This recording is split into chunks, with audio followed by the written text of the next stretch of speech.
Good evening and welcome to the Town of Rockland Board of Selectmen meeting for Tuesday, July 13th, 2021. Please stand and join us in the Pledge of Allegiance.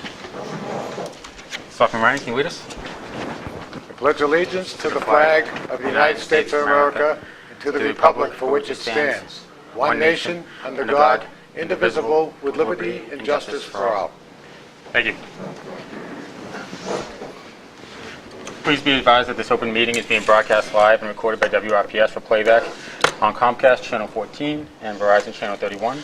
It is also available live online at WRPSRockland.com and within 24 hours via video on demand at www.youtube.com/WRPSRockland. Please go to WRPSRockland.com for further information. First on the agenda, community announcements. Rockland Day, John Lucas.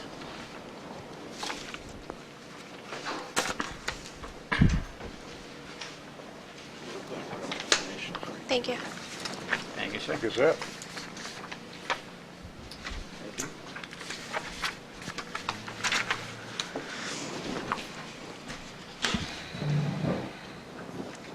Good evening, Mr. Chairman and board members. I'm representing Rockland Day tonight, and I apologize for not getting to earlier, but because of COVID and all the rest of the restrictions that have been around, we weren't sure exactly what we're doing. We have put together 5 Friday nights, starting last Friday night. Unfortunately, it got rained out, but we have a band concert at the stage between the memorial school, the middle school and the high school. We have talked to all the Board of Health, the Fire Department, Parks Department, School Department, and received their approval, and we're looking for your approval now. That'll be on the 9th, which again was rained out, the 16th, the 23rd, the 30th, and August 6th. The concerts will be between 6 and 8 p.m. and we plan on having 1 or 2 bands each night, which have already been contracted, and 2 to 3 food trucks, depending on what's available those given nights. The food trucks will be parked off on the side, and it's been cleared with the fire department, so that if they need to do emergency work, they can get in there. We have also, in the last 2 weeks, been able to put together, with your approval, a fireworks show for the 6th of August. This is the same company that we used 2 years ago that did have the date available, and we thought it would be a good idea to help bring some of the community together and put on a show. The viewing area will be Veterans Memorial Field off of Taunton Ave. The Parks Department has okayed this, and it should be pretty good. It'll be about the same length of show, 27 minutes, that we had 2 years ago. And I think everyone will enjoy it. All of this program is being sponsored by private sponsors. The 2 biggest sponsors are A.W. Perry and Canavana. Have been generous in providing money for it, so there is no cost to the town on this. All of the advertising is being done on social media, so that it should be readily available to anybody that wants it. Obviously, we're still accepting donations, although at this point we're pretty close to covering all of the cost with some extras. But if anyone that's listening and watching would like to make a donation to help sponsor this, we're willing to accept it. Are there any questions from the board? Anybody have any comments, questions? What time are the fireworks on the 6th? Fireworks are set at 9:15. With the concert ending at 8 o'clock, that should give enough people to walk from that stage area out onto the field. I believe you'll be able to use some of the lower seats in the stadium as well. So that should give you about an hour and a quarter to get over there. Oh, great. And they will probably start right on time because it's state regulated. So say 9:15, 9:17 will start. Thank you. I'm sorry, Kara. All right, so John, with the the fireworks will be going off from Bicentennial, right? Sorry? Fireworks will be going from Bicentennial Field? Yes, they will. Okay. Same place, Green Street, as we shot them on. So with the ongoing school construction project, what is your best suggestion to the general public for seating during this event? school project, of course, is all gated off, so we should be able to get in there. It should not avoid the hindrance in seeing them, because everything is aerial. There'll be no ground displays at all, just like the last time, so that with Memorial Stadium, we should be able to see them. And they'll have full access to the stadium? Yes. Larry, any questions, comments? None of that, but thanks for doing a great job. Looking forward to it. Very good. Thank you, John. All right, thanks, John, appreciate it. Thank you. Thank Do we you. need a motion to approve anything? We can do ceremoniously, so I'll entertain a motion to approve. So moved. Second. I have a motion and a second, all those in favor? Aye. Unanimous. Thank you, guys, thanks for your hard work. Next on the agenda is minutes, review and approval of minutes from June 15, 2021. I'll entertain a motion for approval. Motion to approve the minutes of June 15th, 2021. Second. I have a motion and a second. All those in favor? Aye. It's unanimous. Next on the agenda is reorganization of the board. We're going to bypass that tonight because we do not have a full board present with us, and I just didn't feel as though it was appropriate to do it without the other two members. Makes sense. Next on the agenda, local rapid recovery plan presentation and adoption, Beta Group and Assistant Town Administrator, Jen Constable. So Mike, this is the one item I mentioned at the last minute that we're going to postpone Okay. until your next meeting in August due to a scheduling conflict with Okay. the consultant. Okay, moving right along. Community Preservation Act application, NeighborWorks Housing Solutions, Copley Garden, Assistant Town Administrator, Jen, and NeighborWorks Housing Solutions.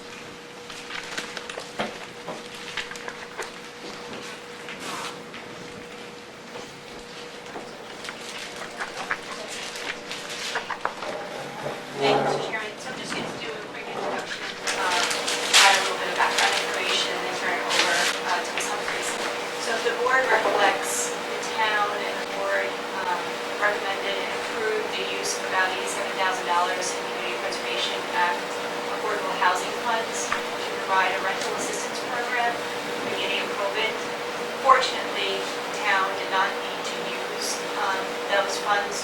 There was ample money pumped into rental and housing assistance from the state and federal government that we didn't need to use local funds. So we looked to reprogram those funds. Subsequently, NeighborWorks Housing Solutions approached the town about a project that they're doing at Copley Gardens, which I'll let Noel speak to. But it is our recommendation that those funds be reprogrammed and actually an amount of $100,000 to support the renovation work at Copley Gardens.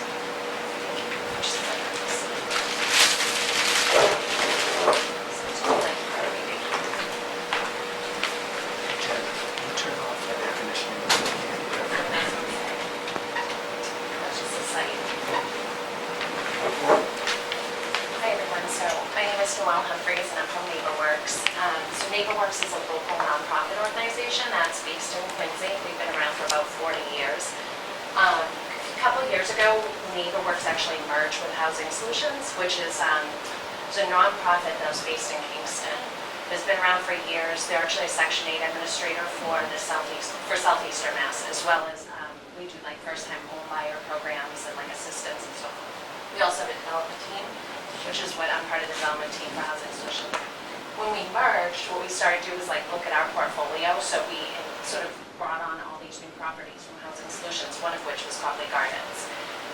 So it was up for maturity on its first mortgage loan last December. And in looking at it, the last time it had been renovated was in '99. So we thought, outside of roofs, it really hadn't had any work done to it. So I started looking at it about a year and a half ago with Delta Construction and the architectural team. And just looking at what are the major system needs at the property so that we could at least shore it up for the long term. And then to the degree that we have extra, we could do in-unit work as well and common area upgrades and so forth. So we've come together with a really, I think it's a great plan. I mean, we're doing exterior facade improvements, so they'll be repointing, all new windows, all new siding. The roofs, as I mentioned, have been done, but we're going to be doing the mansard roofs that I'm sure if you're familiar with the property, you've seen that go around it. Landscaping. The blue highlighted area is actually a dumpster location right now, and it's kind of a dark, dim area. near Burger, kind of that Burger King corner. What we're doing there is we're actually going to be moving the dumpster and putting a playground there for the children. There's a lot of children on the property. And as you can see, it's not a large site, so the kids play in the parking lot, and that's not good, obviously. So we thought if we could put the playground there, move the dumpster, but at least have a safer place for the kids. In addition, we're going to be doing paving, some landscaping, I think I mentioned, and a variety of, full fire alarm protection, which is big, so a lot of like safety and accessibility upgrades. So that's kind of where we're at. We, as you probably all know, construction prices have gone through the roof in the last year. So when I originally started with this and scoped it, we had one price. Now we have a much higher price. We're financing it with the sale of low-income tax credits, so we're getting equity from that. We have $300,000 in accessibility funds from the CDAC, from the state, as well as permanent mortgage of $3.7 million. We're also using existing like property reserves and so forth. So we wanted to come to the town to see that since we had initially gone to the town and the CPA funds were going towards rental assistance, but then we understood that that problem kind of taken care of, that it would be great if those monies could be repurposed and it would help us fill the gap and get us to a point where we can still do the same amount of work that we want to do, and not really have to cut our scope. So, and one thing I should mention is 25% of the units will be getting new kitchens and new baths. And another 25% have been done at like turnover over the past few years. So, and then what we'll do is with any remaining ones over the years as they turn, we'll have a program in place to make sure those get rehabbed. But I will say NeighborWorks, we're a long-term owner, and so we've owned it. It's been owned since 99 or 98, and the plan is to own it for a long time. It's mixed income. I think one other thing to point out, which from this, especially from the CPA perspective, is that as part of this transaction, what we're planning to do is convert 10 of the unrestricted units to being restricted at 60% AMI. So that will deepen the affordability, and it actually, they are unrestricted right now, those market rate units, but they're pretty close to some of the affordable units in rents. But what it will do is it will maintain that affordability for a while as opposed to like having the rents go up for the market. So people will benefit from having that restriction in place because it will be a longer term.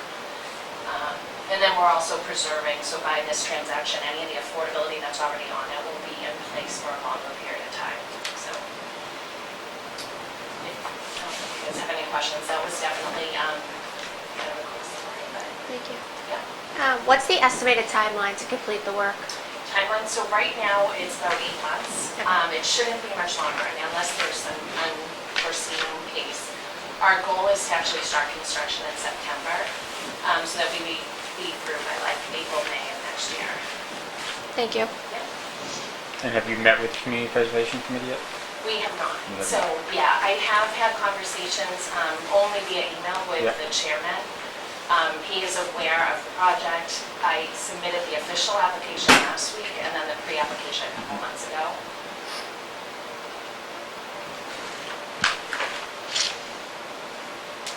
Okay, any questions or concerns from the committee? Nope, everything seems to be in order. Okay. Doug, do we need to vote to submit this to capital planning, or should we vote to endorse it? I think that would be good. I Okay. think that would be helpful, yes, and we support it. So what we would do at the upcoming special town meeting, which I'll go over when I go over the Yep. warrant articles, is we would reappropriate the $80,000 that was previously set aside for the project that Jen mentioned that we didn't need to expend the funds for, and then there would just be an additional $20,000 coming out of the affordable housing bucket for this project. Okay. So I'll entertain a motion to vote support of this project to be sent to the capital planning committee. So moved. Second. I have a motion and a second. All those in favor? It's unanimous. Best wishes, Thank you very Reverend. much. Thank you. All right, next Mike, on- hang on one second. I think Jen had a comment. Okay. Do you want to vote to recommend sending it to Vote to, community preservation? well, that's, Or the capital? No, I think it would just be the Community Preservation Community Committee, Preservation. because it's not a, I thought you said capital. no, it's a community preservation. I pretty thought you sure. said Capitol. You said Oh, did I? Oh, then that. We know what you meant, but That was a mistake, yeah. Good catch. Capital, No. you know, they always want to be included too, so send it to them too. CCC. Okay, next on the agenda. One-day liquor licenses, Barrel House Z, Rockland Farmers Market, Hartford Park.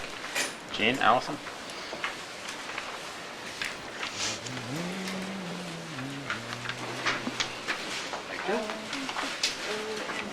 Hello? thank you. Good, how are you?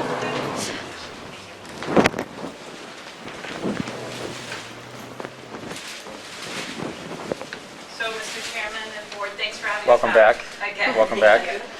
So first, I just want to congratulate you guys. It was a great event this past weekend. And after you guys present this, just if you guys could just give us a quick, brief update as to, you know, what you guys thought about it, you know, the success and things that will be different for the next time. Yeah, sure. Perfect.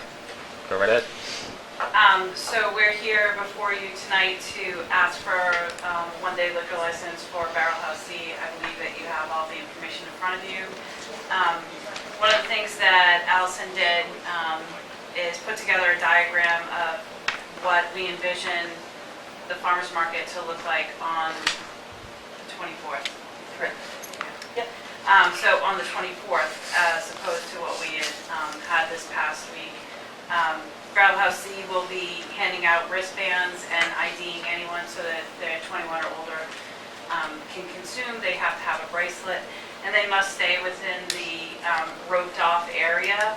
So within that area, we'll have our 2 food trucks. We'll have Barrel House C, and they will be having a police detail on duty for that. Yeah, so obviously it's roped off completely from the market to kind of make 2 different spots. The idea is to either they can shop before, come in, have lunch, a beer, and kind of move on back through the market hopefully, and then off to where they're going to go that day. We just wanted it completely separate to kind of not have everybody intermingle while there's alcohol being consumed.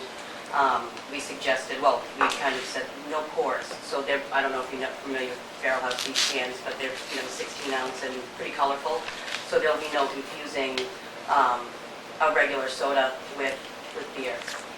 There'll be signs at the main entrance, and then there's a little kind of very small walk-through or cut through the fence where the outhouse is. That's actually not on this diagram. All of them will have a custom sign saying no Barrel House C beyond this point. Yeah.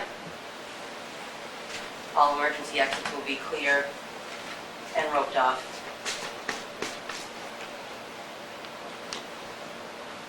Motion to approve. Second? Okay. All those in favor? Thank you. Unanimous. Thank It was you. really nice. It was nice up there the other day that everybody was there and the crowd was there. It was a nice day. We were blown away. Yeah, Yeah. it was. We weren't expecting that. Obviously, it was all good things, good problems to have. Yeah.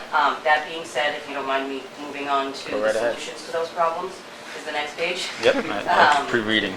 Yeah, so we moved the biggest one is we moved the food trucks inside onto the field to kind of have them contained and open that area a lot more.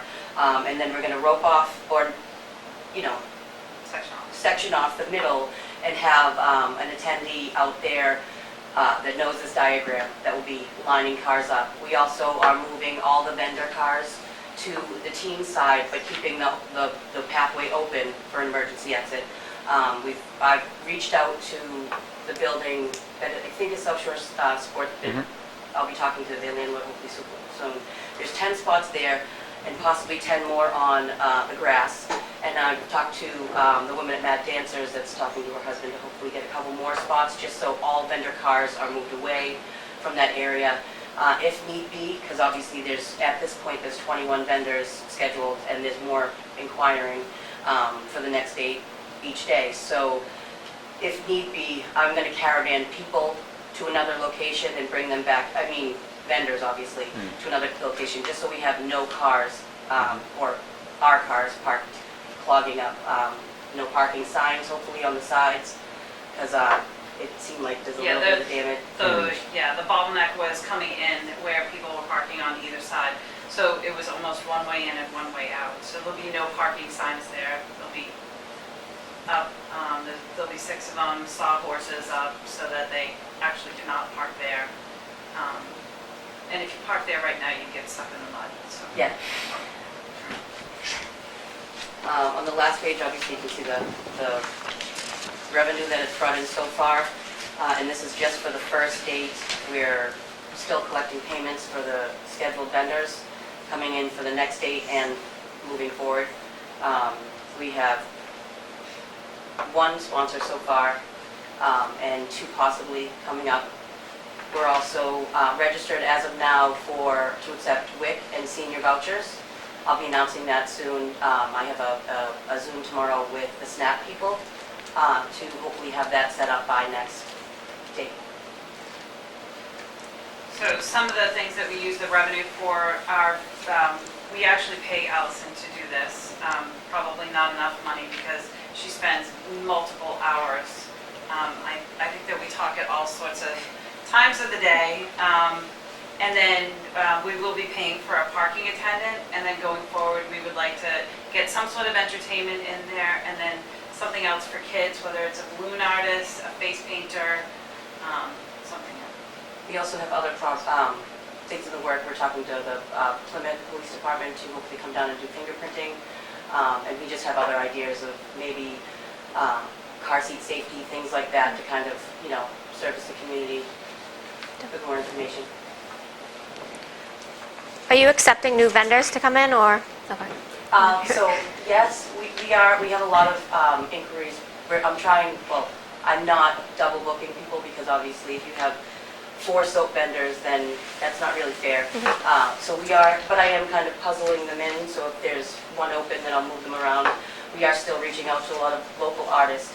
The only issue is, and this is a good issue, is we don't want to I would be able to fill the place up, but then we might run into that parking issue again.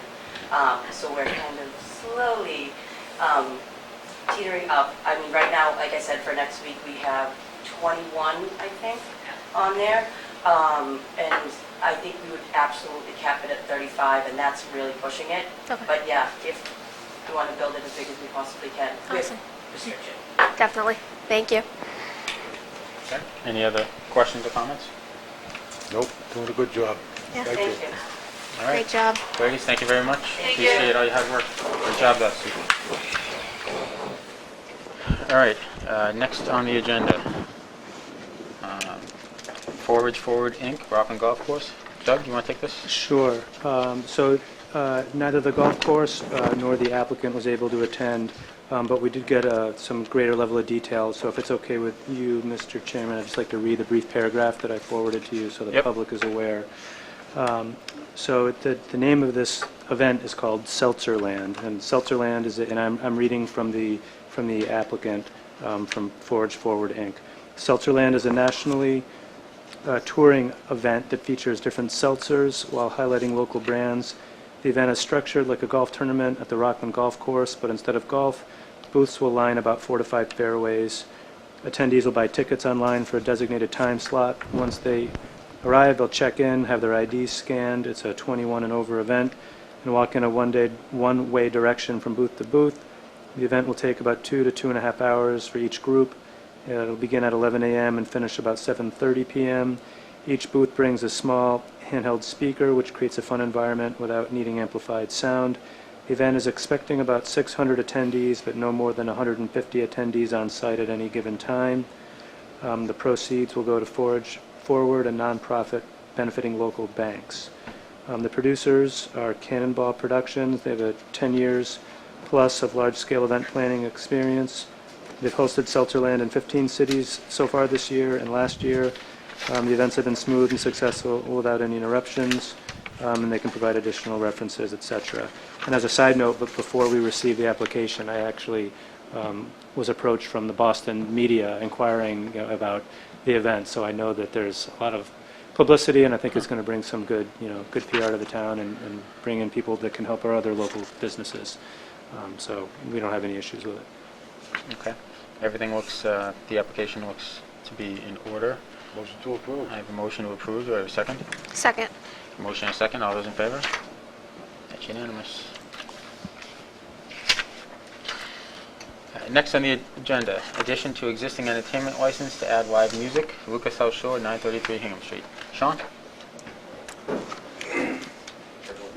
Hi, Sean, how are you?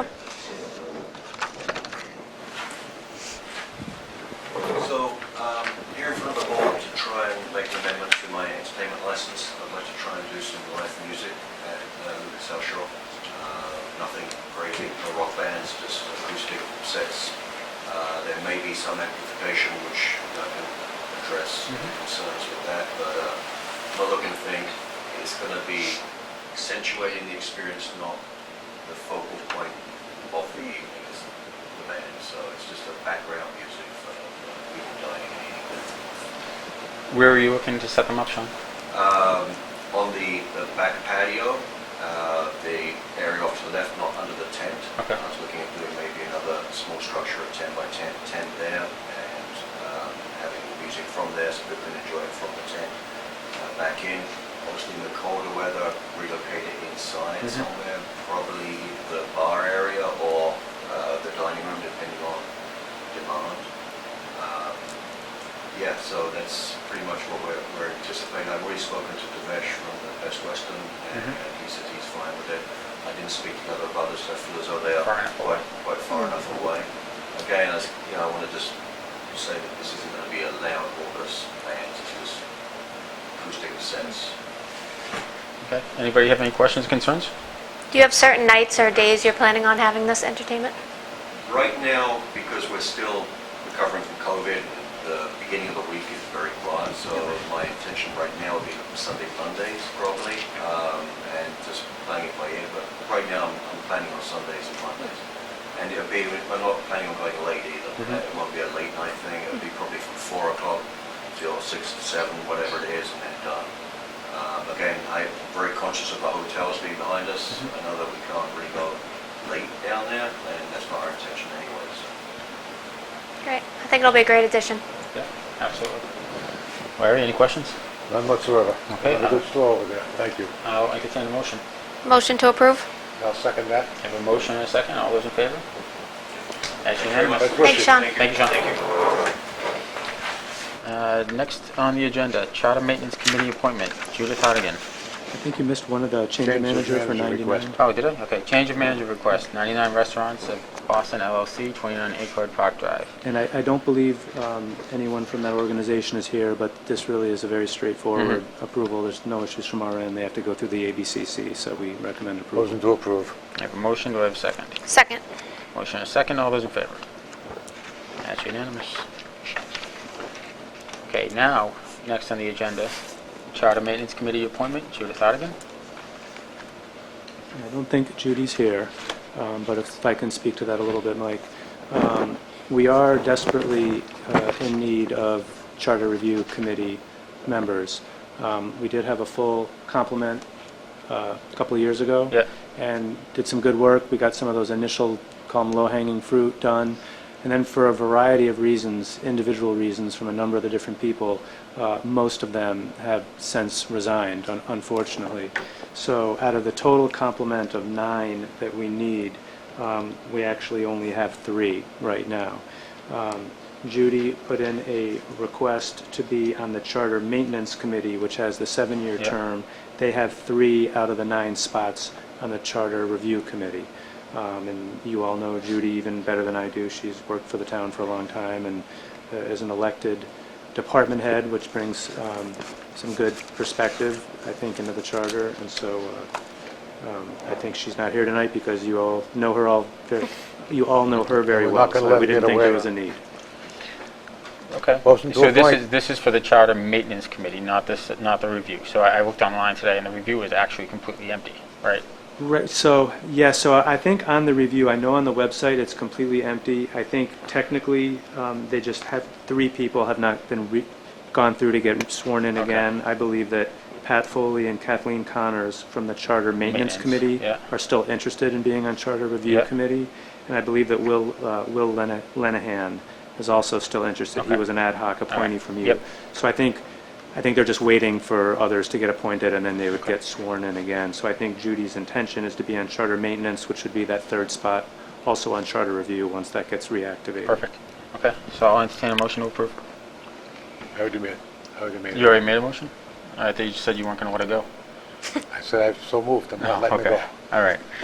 So I have a motion, I'll second that. I have a motion and a second. All those in favor? It's unanimous. Unanimous. All right, next on the agenda, zoning board of appeals appointment, Robert Baker. Bob, you want to come down?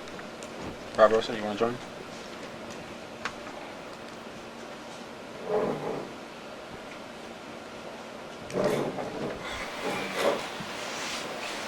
Bob, thanks for joining us tonight. Just want to talk about your background just a little bit and your interest in the permanent position, and then we'll hear from Chairman Rosa as well. All right?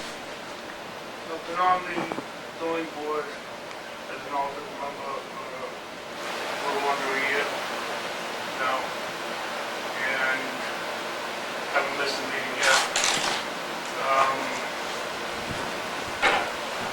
I was on the planning board for 24 years. 22 of those as chairman. I was on the South Wayne Naval Air Station bylaw committee, the original. For 2.5 years it took us to write it. Long nights with thick books. Nightmare. I was on the Route 18 study committee as part of the airbase committee, the sub, where they were talking about lighting and everything else. 3 years on that committee too. I've also been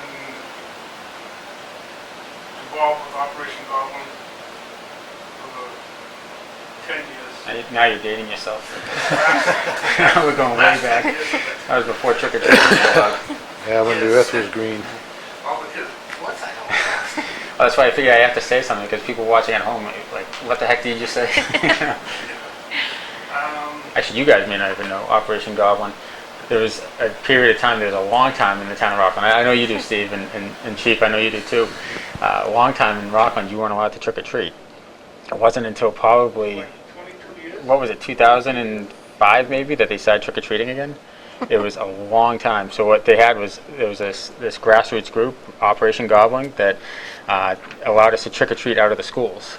So they would be in the classrooms. And I don't know what the genesis of it was. I think there was safety concerns, like with razor blades and stuff like Yeah, that. there was a period in time where Yeah. the people were, getting razor blades Yeah. and junk, and then some even progressed worse than that, so. But Rockland really held their ground and banned trick-or-treating for as long as There you they go. could. So, Wow, yeah, okay. yeah. So Puritan stronghold. Yeah, exactly, exactly. Still have some of the signs for the I still remember the logo. Yeah. Pobles. Oh yeah. Okay. I've been working for the highway department for 18 years now, full-time. I was a subcontractor in plowing in the winter for the highway department. In 84, before I started, 2004. I lived in town. Is this a 5-year appointment? Is this a 5-year appointment? 3 years? Yeah, it says 65 years. So, at this point, Bob, I mean, your credentials, speak for themselves. I had an opportunity to have a conversation with you, and I definitely see the passion that you have for the position. I just want to, Chairman Rosa, if you could just speak to the value that you see Bob continuing to add to the zoning board, that'd be great. Did you have notes? I must like the guy because he got me to wear a collared shirt I and write I didn't recognize you back there. I didn't recognize you without your band T-shirts on. I'll be brief. Yeah. Wow, this is the most prepared I've ever seen you. All right. Chairman O'Loughlin and members of the Select Board, thank you for letting me speak.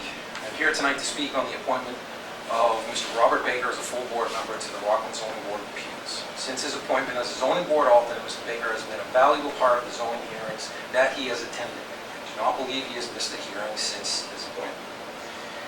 His expertise within the area of municipal construction, his knowledge of the town's infrastructure, as well as his experience with the inner workings of the Rockland Highway Department are his main points of value. Mr. Baker has served on boards within the town previously. His experience with public hearings has helped me in regards to running hearings by the book, correcting me as a point of order during said hearings. Mr. Baker's expertise was demonstrated during a hearing with the applicant for 48 Pine Haven Circle. It was Mr. Baker that pointed out that there was a drain pipe running along the property line that the applicant proposed to be less than 5 feet away from. With some research, I was able to pull up the property plan for the neighborhood online, and it was discovered that the surveyor who prepared the plan forgot to show the existing drain easement along the property line. If this was not discovered, the applicant may very well have received a variance and in turn built their house inside a town-owned easement. In the past, Mr. Baker has been very vocal with his opinions in public forum. Mr. Baker's opinions are as important as every other Rockland resident's opinions. As a member of the zoning board, it is his responsibility to remember that he is a part of the team responsible one more time. It is his responsibility to remember that he is a part of a team responsible for protecting the health and well-being of every resident affected by a proposed zoning application or by a proposed amendment to our local zoning bylaw. I believe that Mr. Baker realizes this and is willing to voice his opinion in the proper setting going forward. I believe that I speak for the current members of the Zoning Board of Appeals when I say that Mr. Baker has put in his time as an associate member and deserves a shot as a full board member. Okay. Any questions or comments? Nope, Bob's been around a long time. I'll Okay. make a motion to approve So or I- appoint. So I have a motion to appoint. Do I have a second? Second. I have a motion and a second. All those in favor? It's unanimous.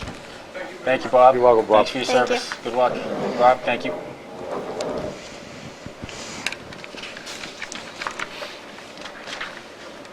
Next on the agenda, other new business not reasonably anticipated. I have Nothing. none. Okay. Old business, special town meeting, adopt emergency resolution, set town meeting date, and open warrant. Seth. Thanks, Mike. So we've been talking about this generally now for a few meetings, and I think the time has come to formally adopt the emergency resolution, set the date, and I can go over the initial list of warrant articles.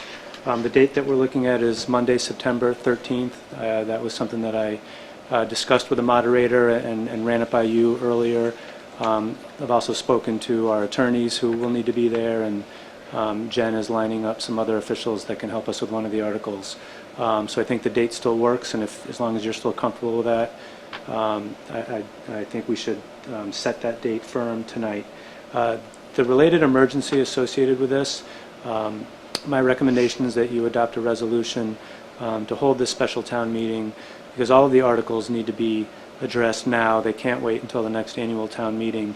And in particular, two of the articles that I'll address in more detail in a moment, revisiting the floodplain bylaw, is really urgent. The town needs to reconsider this to enable the town to get back into the National Flood Insurance Program as quickly as possible to protect all the residents and towns that rely on that program for their insurance and for their mortgages. And in addition, the town has an opportunity to buy a substantial piece of open space, and time is of the essence with this type of land acquisition, and again, that cannot wait until next spring. So for those reasons, I'd recommend that you adopt an emergency and set the town meeting date for September 13th. So moved. Second. We have a motion and a second. All those in favor? It's unanimous. Thank you.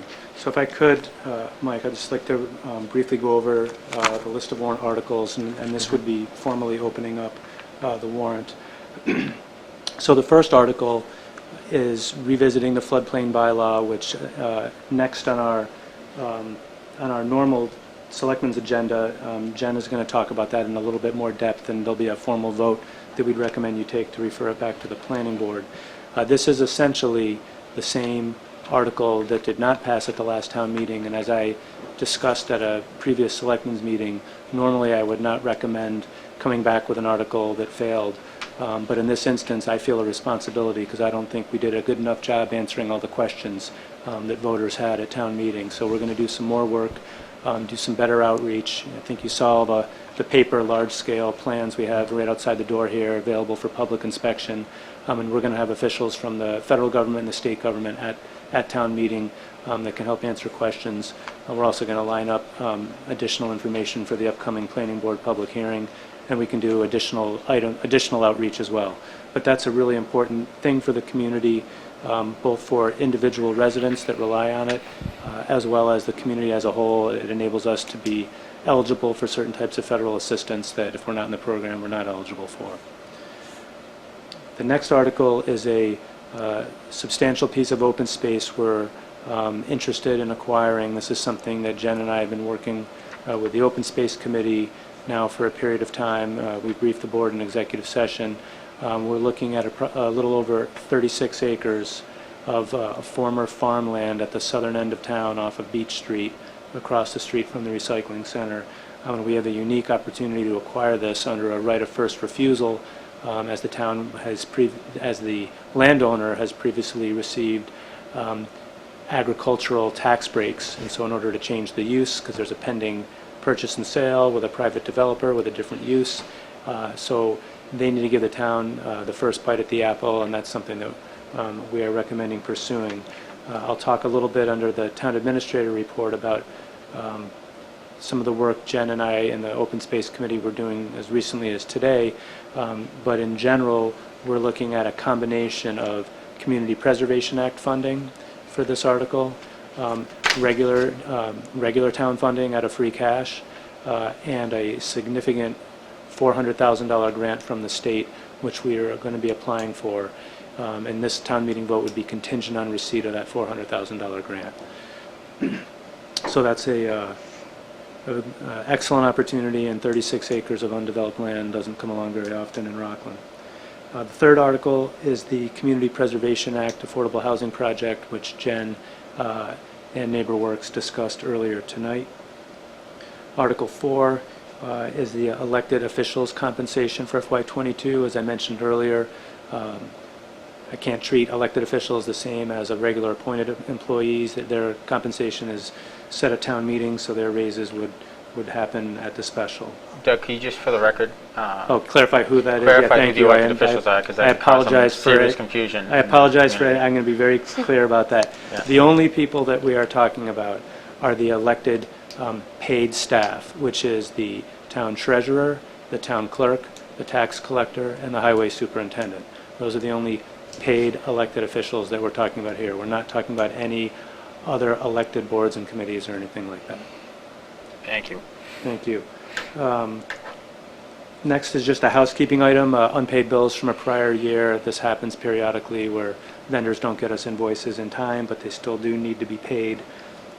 And then lastly, what I have tentatively labeled as Articles 7 and 8, could be more articles than this, would be a series of articles for water and sewer projects. So this is going to be a combination of reappropriating some prior balances that they have left over from other projects that they have available funds from, or appropriating additional funding from their undesignated fund balances.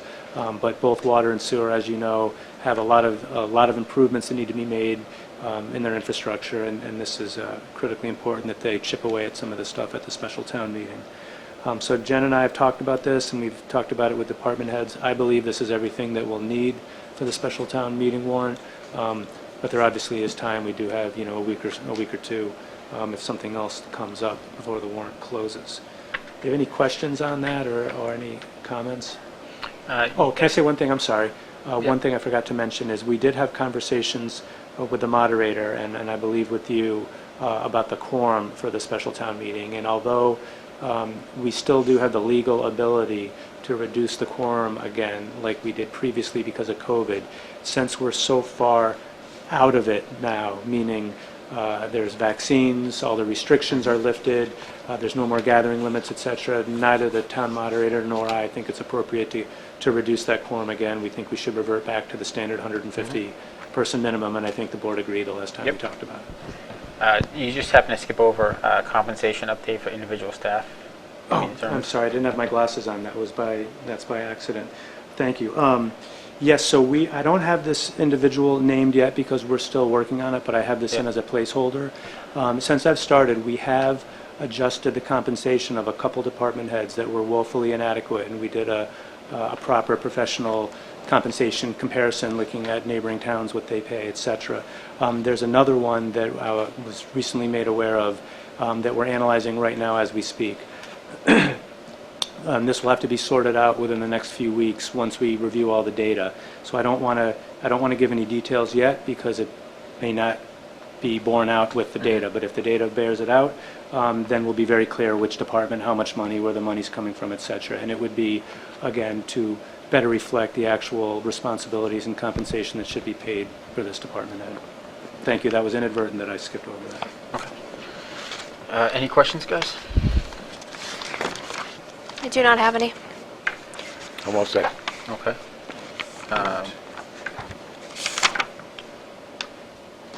Okay, so do we need votes, Doug, on this to adopt the emergency resolutions? I would ask you to adopt the emergency resolution. Set the date and then open the warrant. And open the warrant. That's Okay. it. So I'll entertain a motion to adopt these emergency resolutions. So moved. I have a Second. motion, I have a second, all those in favor?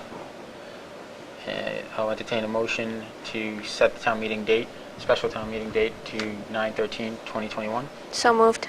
Second. I got a motion and a second. All those in favor? It's unanimous. And then I'll entertain a motion to open the warrant. Motion. Second. Motion and a second. We'll do this as a roll call. Selectman Ryan, Yes. Selectman Nyman, Yes. and myself. Unanimous. Okay. Next, to vote to refer floodplain bylaw zoning amendment to planning board for review and public hearing for inclusion on 9/13/2021 special town meeting warrant. Jen. This is simply a request, procedural request for the board to refer the floodplain bylaw zoning amendment back to the planning board for the purpose of the public hearing, which is scheduled for July 27th, I believe, at 7 p.m. And that is anticipated to be held at the high school. Okay. I'll entertain a motion to refer the floodplain bylaw zoning amendment back to the planning board for review. So and public moved. hearing. I have a motion. Do I have a second? Second. Motion and a second. All those in favor? That's unanimous. Thank you, Jen. Thanks, Jen.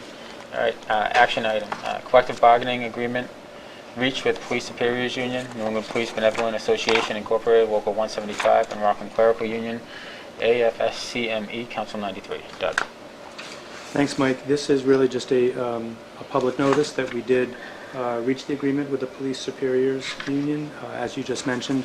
I'm not going to go into the details of that, but the bottom line is it's consistent with everything we've been doing with all the unions, which is a one-year deal with a modest 2% COLA, which is what was affordable and reasonable given our current times. We're just reporting that out publicly. Thank you, Doug. Okay, next on the agenda, other old business not reasonably anticipated. Doug, I have anything? none. Okay, number 6, Town Administrator's Report and Correspondence. Doug. Thanks, Mike. So as I mentioned a few minutes ago regarding the town meeting warrant, the grant that we've been working on with the Open Space Committee has been a lot of work. And it's been very interesting. We're going to electronically submit it tonight, and then we're going to, personally, we're going to physically drive up to Boston and hand deliver it in time, make sure it gets to the right people on time. It's very involved. It's a 3-ring binder, about this thick, double-sided, with a ton of material in it. Again, but it's time well spent because we're hoping we're going to receive a $400,000 grant from the state to offset this expense, which will save Rockland taxpayers $400,000. In particular, I really want to thank the Open Space Committee, and in particular those members that helped the most with this, which are Don Can, Mike Bromberg, Pam Titus, Lorraine Pratt, who's also on the Conservation Commission. She's technically on Conservation, not on Open Space, but she was part of the review group, and Jen. They all spent just a ton of time. And so I just want to thank all of them, and let's all cross our fingers, and hopefully we'll get that grant. Next, I wanted to highlight that we did put a request in earlier, which I mentioned, with Senator Keenan to get $50,000 in an outside section of the state budget. included for manhole and catch basin structure improvements in town, which is helpful for highway, water, and sewer, for everything. It helps with I&I, all the rest. So the good news is that's made it all the way through the final budget that the legislature passed. We just have to wait for the governor just to make sure he doesn't line item veto it. I don't think there's any reason why he would, but we should wait for that before we can really officially be happy about that. But it was in the final budget passed by the legislature, and I want to thank Senator Keenan's office for their help. Also, I was made aware that with a lot of work that Dave Taylor and Jen did, we were just awarded a $184,000 Mass DOT Shared Streets and Spaces grant. And Jen can certainly talk much more about that because I don't have the details, but I know that Jen and Dave did a lot of work, and I think it's going to involve the intersection where the rail trail hits at the senior center, going up Plain Street. I forgot exactly how far. And it ties in the Rockland Forest. It ties into the Rockland Yeah. Forest, exactly. Or Bike Barnesdale. lanes and intersection improvements and signalization, et cetera. So it's really outstanding work. I thought I'd mention briefly about the ARPA funds, the American Rescue Plan Act, and how it's affecting the town, how we could benefit, and what our first steps are with that. So the town, like every town in the county, is getting funding through two different paths. We're getting one path of funding directly to us, and then a separate path of funding later through the county. So the first path of funding directly to us is going to total $1.8 million. We received half of that already. We just received half of that, about $941,000. The second half of that is going to come a year from now, next spring. So out of that $941,000, one of the main purposes of this funding is to replenish lost revenue due to COVID. And that was something that we had asked for with the original CARES Act funding, but was not allowed under federal law. You couldn't use CARES Act funding for revenue replacement. But we can with the ARPA funds. So there's a very strict calculation that the town accountant had to implement that was set by the federal government. So there's really no discretion in how we calculated the amounts. Our shared revenue losses between the general fund and all of our revolving funds greatly exceeded the $941,000. So we calculated it, we totaled it up, and then we're going to do a proportional allocation. Each segment's proportional share of their total loss, that's what they'll get funded. So the way it shakes out is for the school department, they have a variety of different revolving funds. They'll be receiving $493,000. The town's revolving funds will receive a little under $84,000, and then the general fund will receive about $364,000. So that's all good news, and again, all the calculations are set by the feds and run by the town accountant. We've already met with the school superintendent and the school business manager, and they've already briefed the school committee on this, so this is not new news to them. The remaining $3+ million that we'll be getting later is going to all flow through Plymouth County. So the details still are yet to be set by the county for exactly what their process will be and how that will work, but we anticipate relatively soon, later this summer, we'll have that specific guidance and we'll understand exactly what the procedures are going to be. In talking internally, we suspect that a good chunk of that is really going to be needed to help with water and sewer infrastructure needs, whether it's PFAS issues related at the water department, the infrastructure at the sewer plant, I&I and our sewer collection system. We all know we could add a couple zeros to this number. Have we worked at all in conjunction with Abington in regards to that? Yeah. We absolutely have. Okay. And Jen actually attended a meeting with Abington just recently, and our town accountant's been talking with them as well. So the answer is yes, obviously on the water side, not on the sewer side. I think the last, and no decisions have been made on that yet. I'm just sort of giving you the sense of where we think we're going to be headed, but we'll be reporting out more on that. The other big point is, while we could spend this entire amount in a day on this stuff, we're constantly reminded that this funding is intended to last all the way through 2026. They don't really want towns to spend it all up front. So we need to balance the urgency of our needs, with the fact that this is one-time revenue, which is intended to last a number of years. That's all on the ARPA. Two last things. One is on a happy note. I just want to point out the beautiful painting job we have done in this room, if you hadn't noticed. And I just want to thank one of our custodians, Brian O'Neill is a custodian at the senior center. He's an excellent painter, and he painted this for us and saved us thousands of dollars, and just want to thank him for the excellent paint job. And then on a really serious note, I want to just kind of give my own comment. I mentioned this at an all-department head meeting today. You know, I think we've all seen in the news what's happened in Miami with that building collapse and just that horrible tragedy and all those people that have died. And if you really read carefully, and I always look at news events through the lens of my position here, you know, I'm starting to see a little bit of finger pointing between, you know, the board there and the, you know, owners of the building and the city, and who knew what when and why action wasn't taken sooner. And you know, we have a couple of issues in town. You know, the building at the corner of Union Street and North Ave. There's another multifamily housing unit on Belmont Street right near the library, and town staff have had to take really difficult actions. You know, our health department, our building department, our fire department, and it's forced people to have to leave their apartments. We've got to evict people and condemn the buildings, and it's all been for their safety, because the last thing in the world we ever want is to have any knowledge of any unsafe condition or potentially unsafe condition and to let anything bad happen. And so I just want to commend our staff here at all of our inspectional services departments and our public safety departments, because these are really hard things to do, to have to tell people they have to find another place to live temporarily, and to deal with, you know, sometimes what can be very difficult landlords that don't want to comply with the rules and regulations that are there for a reason, which is to protect tenants and residents. And so I just want to, it's a good reminder when you see these, you know, these kinds of tragedies for why we do what we do, and hopefully nothing like that will ever happen in our town. So that's all I have. Awesome. Thank you, Doug. Next on the agenda, selectmen comments. Comments and opinions expressed by individual members do not necessarily reflect the views of the Board of Selectmen and are the opinions and comments of only the individual member. Selectman Ryan. Life is good. Enjoy the summer.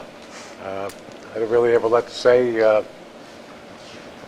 Get out there for Rockland Night concerts, and we're looking forward to the fireworks in a normal year. And for those people who don't want to think about the holiday stroll, hopefully this will be a great one, since we missed last year.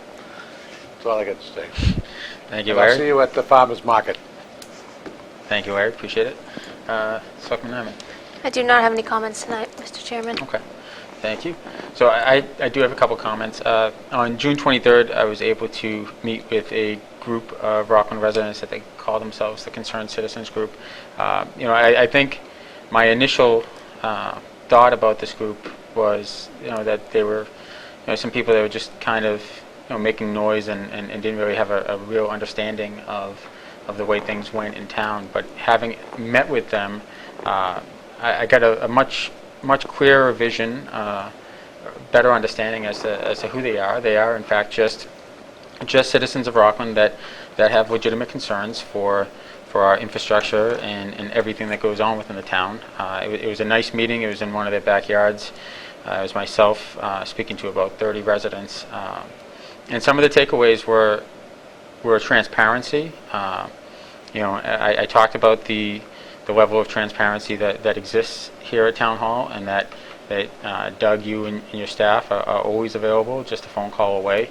That, you know, I urge them to take you guys up on your offer, that you're always willing to assist, you know, what I've always called the customers, you know, or the residents.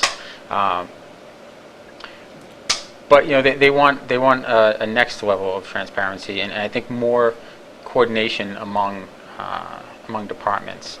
And although I explained that there is some difficulty that comes along with that as a result of, you know, our charter and how the town is structured with who answers to whom, but I did urge a lot of the residents that were there to get involved and join the charter committee if they're able to, seeing as, you know, we spoke earlier tonight, there's six, seven openings currently on that committee, or 5 now that Judy is on board. But it's really, you know, the ones that had concerns, everything came back to the charter. So I really do hope that they come back and actually apply for those positions.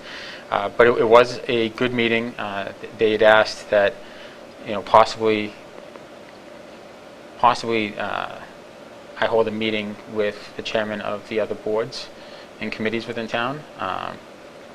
although I can't compel any of them to attend that meeting, I don't think it's a bad idea, and I'd like to try to get something done like that in the fall, and I'll put something out there, and we'll open it to the public, I guess, too, because that's one of the things, too. They wanted to be able to see it. And I think one of the concerns, too, that was really brought up and highlighted was they've enjoyed the structure of being able to see every meeting, and they feel as though they've become more informed throughout COVID with the Zoom meetings and how the meetings were presented on WRPS. And I think it's a legitimate concern that a lot of these meetings are no longer available for them to see based on obvious, staffing at WRPS and just their ability to be everywhere where these meetings are held.